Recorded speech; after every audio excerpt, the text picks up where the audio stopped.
रोहित पवारांनी साखर कारखाना लाटल्याचा आरोप। शेतकऱ्यांचे कारखाने पवारांच्या आशीर्वादाने विकले। राजू शेट्टींची शरद पवार आणि रोहित पवार यांच्यावर कडाडून टीका।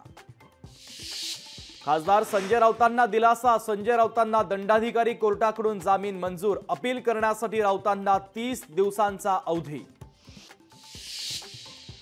राष्ट्रवादी शरदचंद्र पवार पक्षामध्ये विधानसभेसाठी इच्छुकांची गर्दी। पक्षाकडे आतापर्यंत 1200 अर्ज आल्याची माहिती। विधानसभेला राष्ट्रवादी शरदचंद्र पवार पक्षाच्या वाट्याला 85 ते 90 जागांची शक्यता।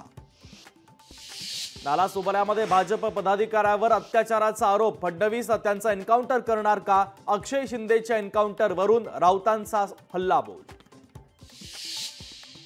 राजकोट पुतळा दुर्घटनेच्या प्रकरणी वैभव नाईकांची चौकशी होणार। सिंधुदुर्ग पोलिसांची वैभव नाईक यांना नोटीस। काही मिनिटांच्या पावसातच मुंबई शहर तुंबलं। बीएमसीची यंत्रणा काल कुठे गेली होती? 2 पालकमंत्री काल कुठे होते? मुंबईच्या तुंबईवरून आदित्य ठाकरे यांचे सरकारला सवाल।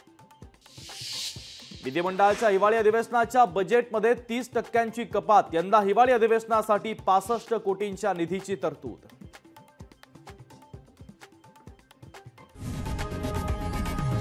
लोकशाही मराठी ऐका, पहा, जागरूक रहा।